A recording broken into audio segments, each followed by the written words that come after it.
if you are never able to focus your attention for a specific amount of time? In 2011, 11% of children ages 4 to 17 were diagnosed with attention deficit hyperactivity disorder here in the United States. In this episode, you will meet 3 individuals living with ADHD. Hi, my name's Nate. And when I was young, I was diagnosed with ADHD. I'm 24 and in college right now. I'm Brooke. I'm 18 and I have ADHD. My name is Dennis. I'm 17 years old and I have ADHD. Attention deficit hyperactivity disorder is defined as a persistent pattern of inattention and/or hyperactivity impulsivity that is more frequent and more severe than what is typically observed in other individuals of the same level of development. Children with ADHD are easily distracted, generally are at a slightly lower intelligence level, and find trouble in social relationships. ADHD tends to run in families. It has been linked to prenatal exposure of alcohol and/or tobacco use. Sugar and food additives may also play a role in the development of ADHD. ADHD has a prevalence rate in the United States of roughly 7%. The average age of diagnosis is 8 years old. Boys are about 9 times more likely to suffer from ADHD than girls. Symptoms of ADHD are broken down into 2 categories: inattention and hyperactivity.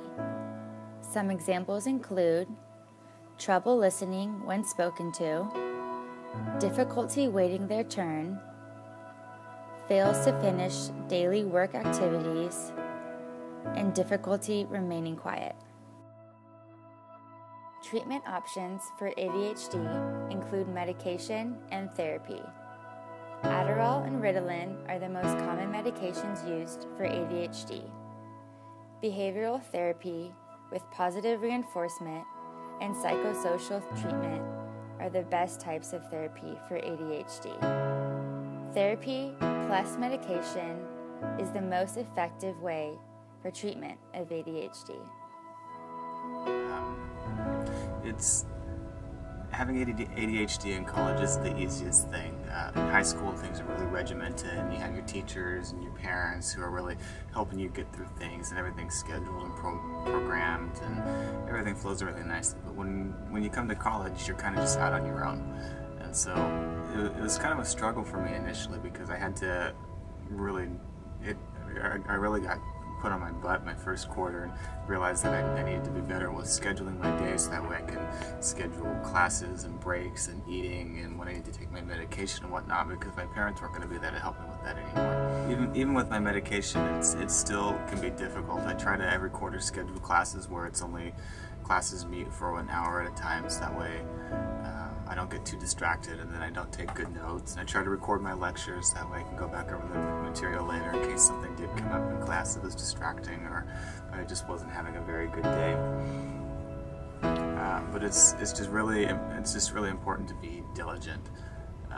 It's been helpful too. I've made a few friends. Making friends hasn't been really easy, but I made a few friends who also have ADHD, and it's been nice to kind of talk through it with them and see what their struggles are. I was originally diagnosed as primarily inattentive by my doctors, and that was when I was 8 years old.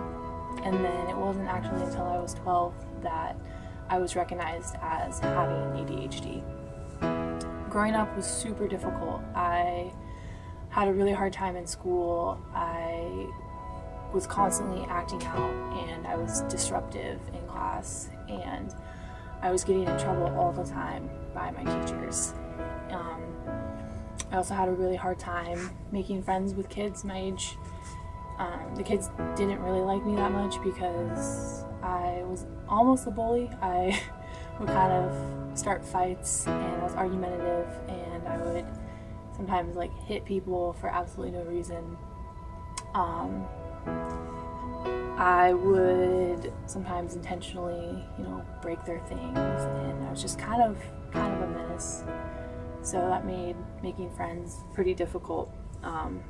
I was really hyperactive, and I just needed constant attention by my teachers and my peers. So things got a little better once I was in high school. I started learning ways to manage my hyperactivity, but I started picking up some negative habits. I began drinking and smoking a lot, and somewhere around my junior year, I developed an eating disorder. I'm lucky now because I have a lot of close friends who have accepted my ADHD and have helped me deal with it. I just graduated high school, and I'm going to be going to college in a couple months, and I'm really, really excited, but I'm also just super nervous because I'm afraid that my ADHD is going to affect my college life. I was diagnosed with ADHD when I was 14, but unlike other people, me and my family decided not to take medications, which, like, my everyday life has been pretty much of a struggle, something that I have group talks with, but I still believe that I can do this without the medication, even though I do struggle every day in class with my ability to focus and my ability to pay attention to the teacher. But one thing that has helped me out throughout the years is being able to play sports. I got into football and I got into basketball last year, and that has been a benefit to me. Things are still hard though. Not everybody knows that I have ADHD, and it's something that I'm kind of afraid of telling people because of social pressures and whatnot, and of worrying about what others might think of me. They might think I'm a freak or something like that. My coaches know though. They're ones who have been supporting me the past couple of years.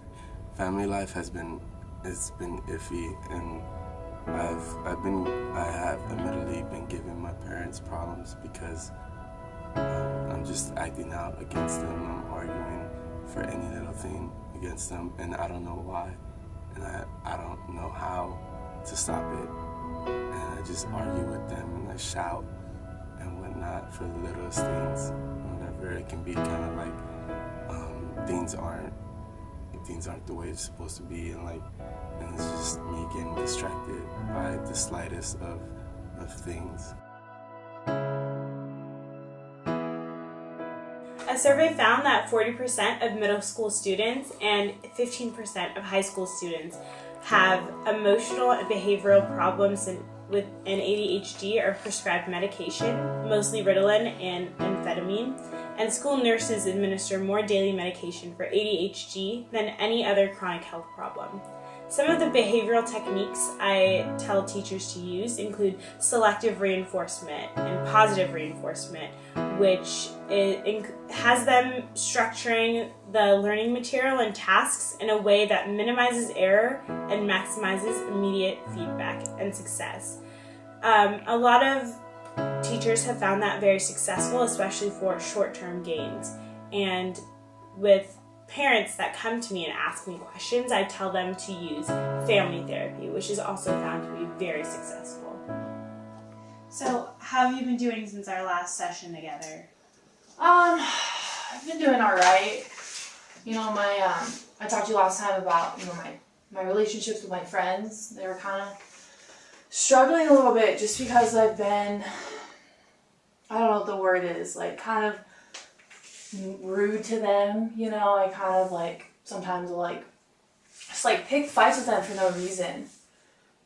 So that's gotten better. Some of the things we talked about has really helped with that. So my personal relationship with my friends has gotten better. We haven't been arguing or fighting over just stupid things. Yeah, some of the techniques that you can use are making lists and creating priority lists and saying, this is the thing that is the most important, and it'll take me 30 minutes to finish this, and if I do that, and if I finish this assignment today, I'll get a reward, and I will reward myself with 10 minutes of TV or 10 minutes of going outside. And so things like that can really help you maintain your focus on your schoolwork. Okay, I'll try that. Whatever you think you want to talk about? I don't really want to talk about anything. Nothing? No. You don't, do you want to tell me how your day has been? No. No? No. Nothing? No. I don't want to talk to you. I don't want to be here. But it's going to help you in the long run because I can help with your teachers and your home life and really try to understand that and try to That's portray what they've been that. telling me since I was a little kid. And I don't believe you.